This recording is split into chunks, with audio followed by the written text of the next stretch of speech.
하나님의 일을 함에 있어서는 돕는 이들도 있고 방해하는 이들도 있고 그러죠. 나 본문 같은 경우는 이제 엄청난 이거는 방해잖아요. 그런데도 내가 어떠느냐에 따라서 돕는 것이 안 될 수도 있고 방해하는 것이 오히려 유익이 될 수도 있어요. 저희 어렸을 때 신앙생활할 때 핍박이 많았던 부분을 통해서 오히려 신앙이 더 돈독해지기도 하고, 어떤 친구들을 보면 부모님들이 다 신앙생활을 하고 주일학교 헌금까지 주어도 교회 안 가고 그런 걸 까먹고 신앙생활 더 오히려 안 하고, 그런 걸 보면 그런 부분이 부럽기도 했지만 오히려 어떤 핍박이 더, 그래서 초대교회 이런 역사들 보면 핍박이 심하니까 복음이 전하여지는데 더 문제가 생기고 어려움이 많았을 것이다 라고 생각하는데, 그럴므로 인해서 더 복음이 전파되고 영혼 구원의 역사가 더 나타나는 그런 부분의 내용이죠. 그래서 오늘 본문 같은 경우는 설교 때도 말씀드렸지만 이렇게 말씀만 사복음서에 그런 상황에 있다가 실질적으로 그 말씀이 임한 사람을 통해서 하나님의 실제적 역사가 나타나는, 그러니까 성경이 완전히 전환이 된 거죠. 말씀만 있다가 실제적인 사건으로, 현실로, 상황으로 그렇게 변하여져 간 거죠. 그래서 우리들이 하고자 하는 것은 복음을 땅끝까지 전해야 된다. 복음이라고 하는 건 기쁜 소식이고, 그 기쁜 소식은 한마디로 함축하면 창세기 2장 7절에 하나님과 하나가 됐던 그런 존재가 이제 범죄로 인해서 하나님과 분리가 됐죠. 다시 하나님과 하나가 되는, 그래서 보혜사 성령 하나님이 우리 안에 임마누엘 하시는, 임재하시는, 그것이 복음이 전하여진 것이고 복음의 목적이고 하나님의 모든 목적이 되는 거죠. 그래서 본문을 보면서 뭘 본문이 말하려고 하느냐, 이게 굉장히 중요하죠. 그래서 항상 우리가 성경을 읽고 이제 신론으로 그래서 성경을 읽어보자. 제일 먼저 신론은 하나님을 먼저 아는 거잖아요. 하나님을 알고 나니까 자신을 알게 되고, 그래서 바로 베드로와 같은 사람이 결국은 성경이 이 사람을 통해서 겉으로 드러나는, 나타나는 그런 전환의 역사가 된 거죠. 본문 보겠습니다. 13절 시작. 저희가 베드로와 요한이 기탄 없이 말함을 보고 그 본래 학문 없는 범인으로 알았다가 이상히 여기며 또 그 전에 예수와 함께 있었던 줄도 알고, 저희가 베드로와 요한, 이런 건 이제 사도행전은 성령으로 거듭났으니까 거듭난 사람을 지금 보고 이런 거죠.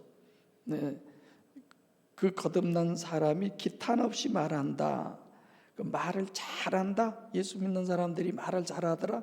그런 의미보다는 영적인 말을 영적으로 한다라고 하는 뜻이죠. 그러니까 보다, 기탄 없이 말하는 것을 보다라고 하는 건 사내들인 공회원들이 이 베드로와 요한을 지금 보고 있는 거예요. 깜짝 놀랄 만큼.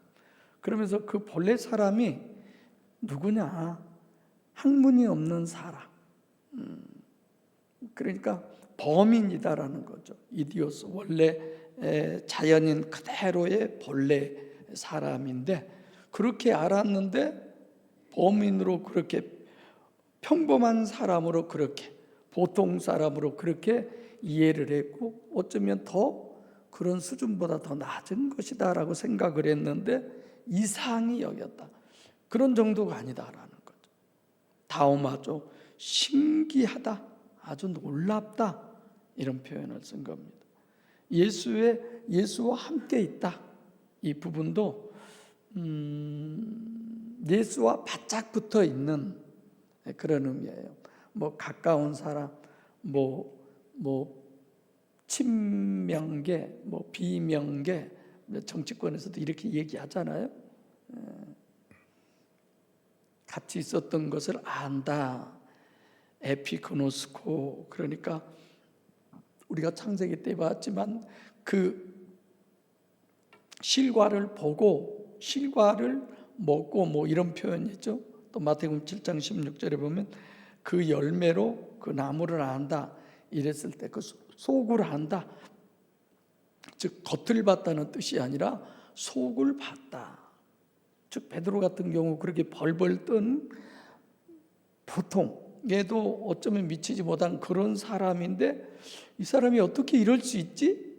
지금 그런 걸 봤다는 거죠. 14절 시작. 또 병 나은 사람이 그들과 함께 있는 것을 보고 힐난할 말이 없는지라. 병 나았다, 테라피오, 치료를 고침을 받았다, 안진병을 일으킨 그 내용을 얘기하죠. 그러니까 이 사람이 지금 22절에 보면 한 40세가 되는 그런 사람들이지만 겉으로 눈으로 보는 결과 기준, 이 사람들은 지금 겉에 나타난 그것만 보고 그런다. 그러니까 가시적 결과 기준으로 꼼짝 못할 사람으로 지금 이런 상황을 누가 설정해 놨어요? 하나님이 이런 상황을 설정해 놓은 것이죠. 그래서 베드로의 설정은 성육신하신 신인 메시아, 그 메시아의 겉에 보이는 게 아니라 초점은 보이지 않는 하나님을 실제로 보이도록 그렇게 놓고서 지금 하나하나 이걸 정립해 가고 있는 것입니다. 그들과 함께 있다, 같이 서 있다 그런 뜻이에요. 전부 다 하나님의 설정이죠. 그 전날 안진뱅이를 일으켰잖아요. 1절부터 4절에. 그러니까 안진뱅이는 그러면 어떻게 됐을까? 안진뱅이는 갖다 가두지 않았죠. 이들은 가두었는데, 근데 여전히 그 다음날 안진뱅이도 같이 있다라고 하는데요. 그게 철저하게 가시적 결과 기준으로만 보는 사람의 안성맞춤으로 변명할 이유가 없이 딴소리 할 수 없도록 나면서부터 안진뱅이를 하나님이 설정해 놓고 그걸 치료를 하게 해서 누가 봐도 이건 변명의 여지가 없다, 딴소리 할 수가 없다, 이렇게 하나님이 해 놓으셨다는 얘기죠. 힐난할 말이 없다, 부정적으로 말할 수가 없다, 뭐 우리가 다 인정할 수 있는 얘기죠. 15절 시작. 명하여 공회에서 나가라 하고 서로 의논하여 가로되. 뭐 입법, 사법, 행정 뭐 이런 모든 것들을 주관하는 그런 부분이 바로 사내들은 공회 회원인데 그 당시에 70명이었어요. 근데 71명으로 이렇게 71명, 맞아요. 71명인데 왜 71명으로 했을까요? 찬반이 35, 35 딱 갈라져요.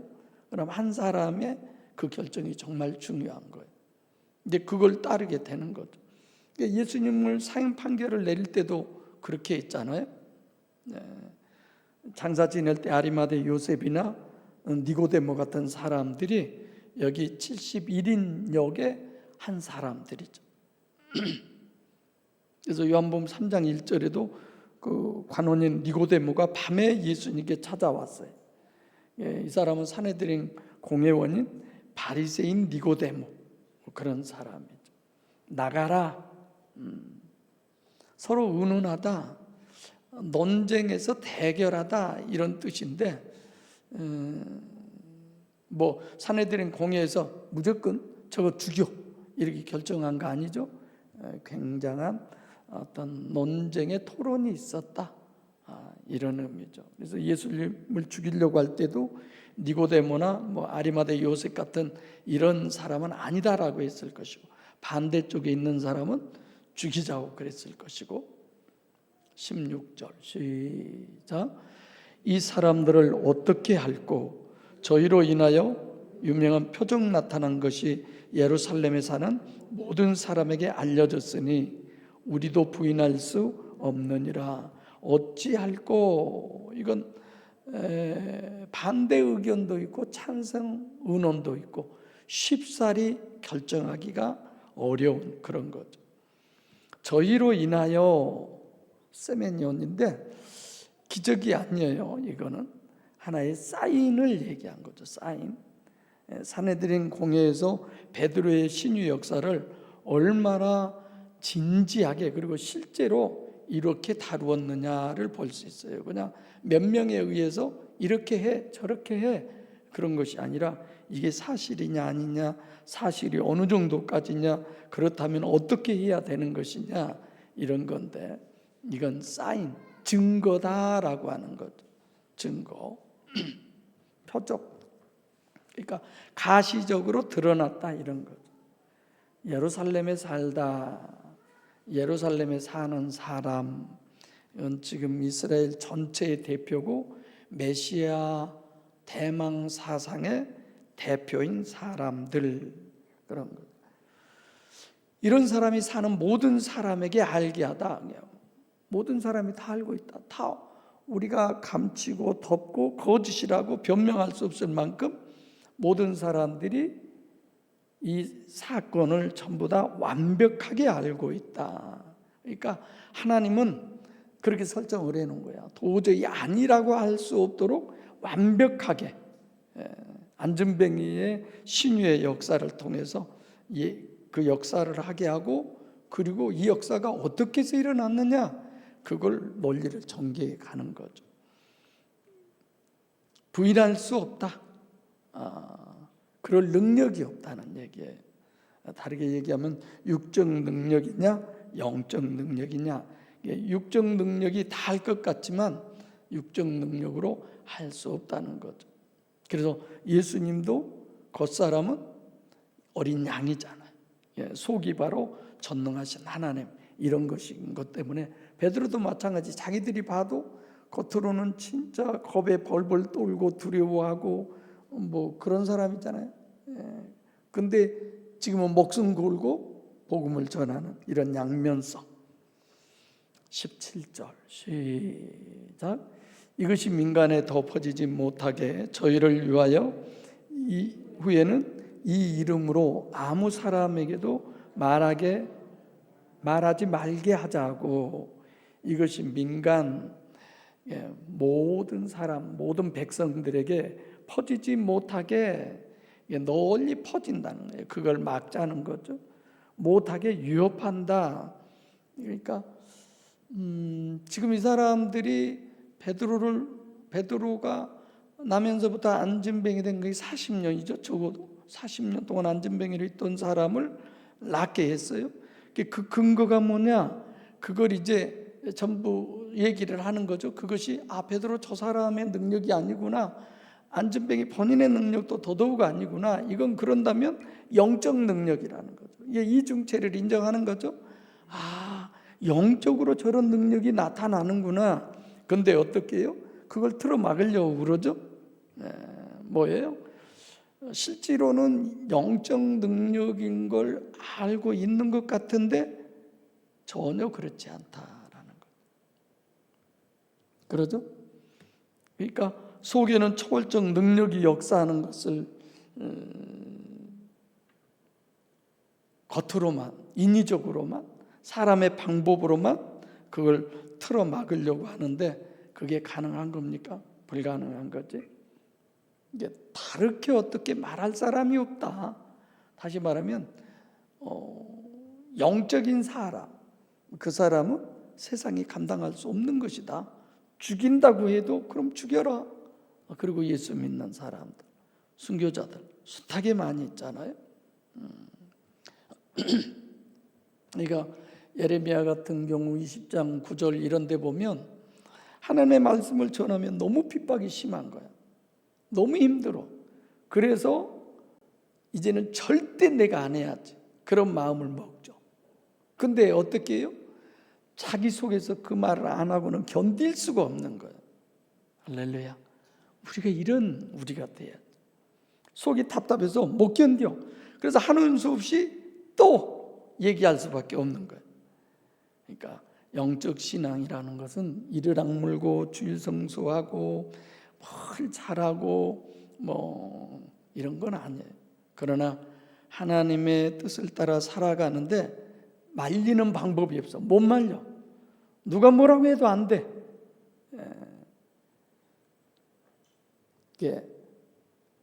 그 전에 막 은사 받고 은사 집회하고 막 그러면 절제도 시키고 막 이런 거잖아요.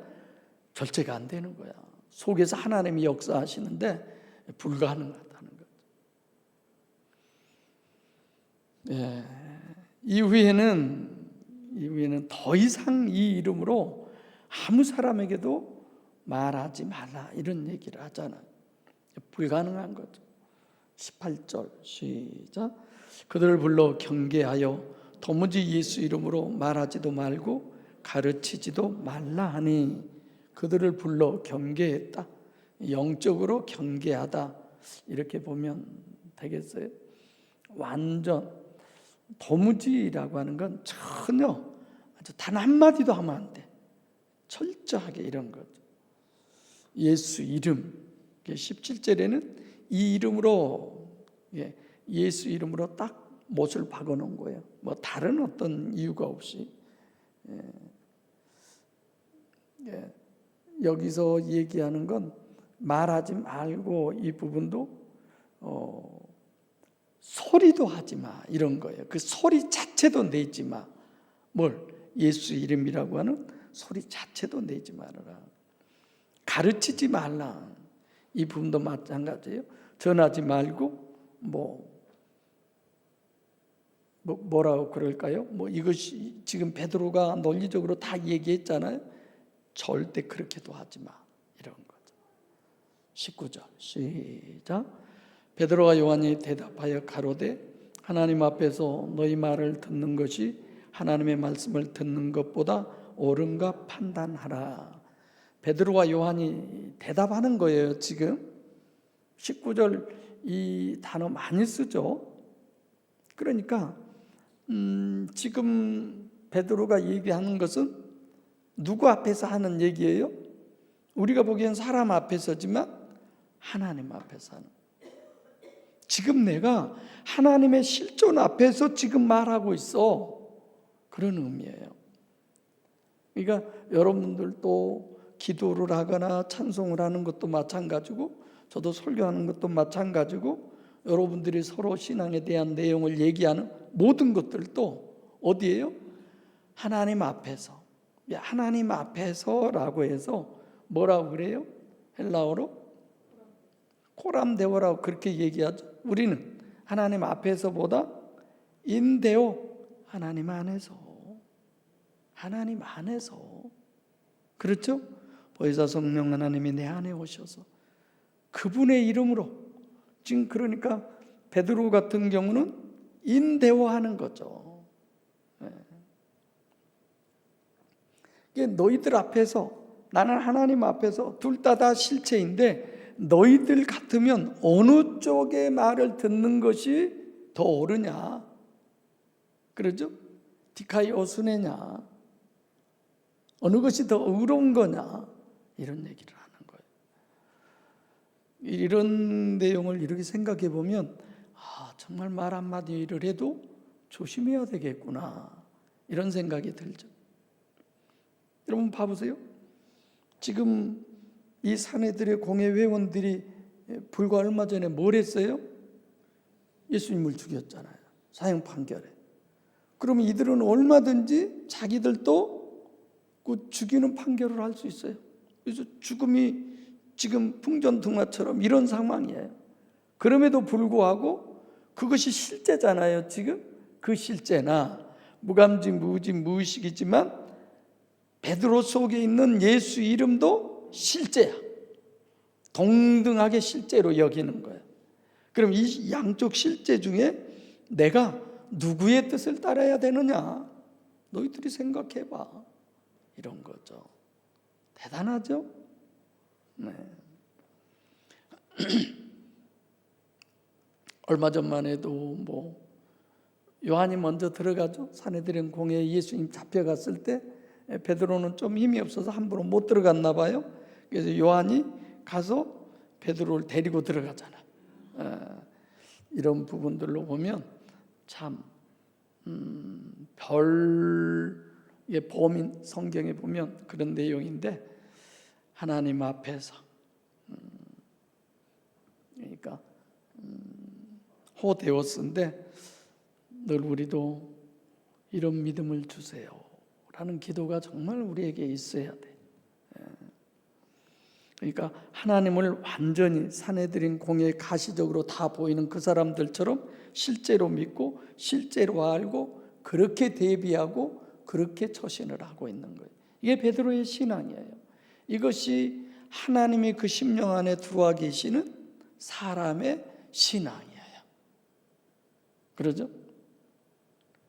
관념적이요 추상적으로 믿었던 그 유대인들의 신앙과 실제요 실체로 믿은 베드로의 신앙을 비교해 보는 겁니다. 20절 시작.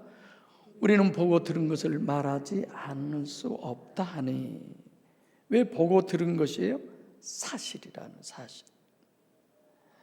창세기 2장 15절 16절에 보면 선악과 먹는 날에는 정령 죽으리라. 그것이 그들 마음속에 그렇게 실제로 들어와 있었을까요? 아니잖아요. 왜요? 안 보이니까. 뭐 무슨 바람소리 같은 게 지나갔나? 이럴 수도 있죠. 관념이라는 것이 그렇게 무서운 거예요. 우리들의 신앙이 거의 관념이죠. 그래서 여러분들이 찬양을 하든 헌금을 하든 기도를 하든 뭘 하든 하나님하고 직접 하고 있는 거잖아요. 어떤 분들은 가끔 내가 전화하면 곡 조금 몇 번 올리면 그냥 저는 끊어요. 근데 이제 탁 받아 끊으려고 하는데, 아니 뭐 다른 일 보고 있나 싶어서 끊으려고 그랬습니다. 그랬더니 기도하는 중이요. 그리고 얘기 다 하고 이제 끊어요. 그럼 끊어야 되나? 그랬더니 아니 얘기해. 그래요. 얘기 다 하고 끊어요. 그럼 그렇게 기도하는 거 아니에요. 끊어야지. 하나님하고 지금 대화하면서, 여러분들 그러잖아요. 제가 습관이 있어가지고 창세기 하면서도 맨날 이러고 있고 대화 중에도 이러고 잘 있잖아요. 그러다가 이건 대화의 자세가 아닌데 내려. 또 언젠가 모르게 또 이러고 있는 거예요, 내가. 이런 행동 하나도 사람과 사람 관계에서도 그러면서 하나님과 그 깊은 대화를 하는데 전화 오면 전화 다 받고. 그래서 여러분들이 영상 예배 드릴 때 과연 어떻게들 하고 있나? 집에다 카메라를 하나씩 모두 달아놓을까? 다 내려놓으세요. 다 내려놓고 장소만 아니지 여기서 예배 드리는 것처럼 정말 그러셔야 돼요.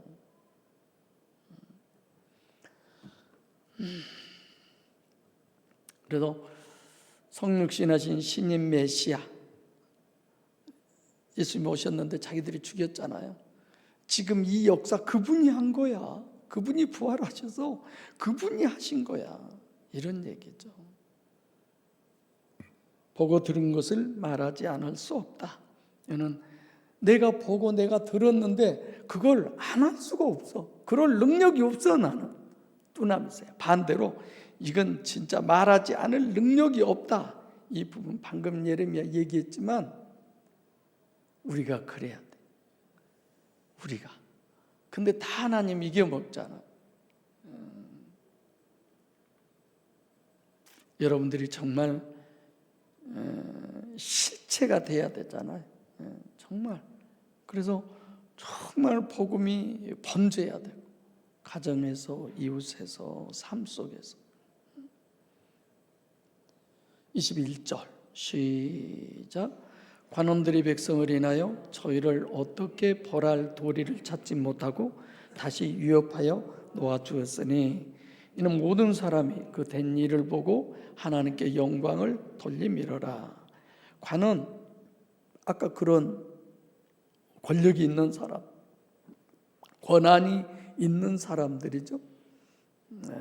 백성을 통해서 저희를 어떻게 처벌할 방법이 없다는 사실인데 벌할 도리, 방법을 찾지 못한다 이거죠. 그래서 위협해서 그냥 겁주는 거지 뭐.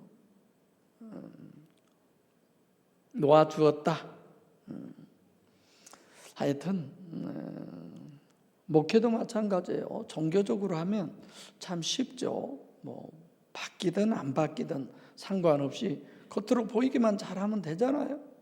저도 여러분들에게도 그러고 여러분들도 저한테 그러고 주일 성수 잘하고 봉사도 잘하고 기도도 잘하고 헌금도 잘하고 막 그러면 되는 거예요. 그런데 영적 목회라고 하는 것은 아무리 자기가 열심히 봉사하고 주일 성수 잘하고 뭐 어쩌고 저쩌고 해도 어디가 안 바뀌면 심령이 내 마음에 주인이 나로 계속 있는 한은 망해요.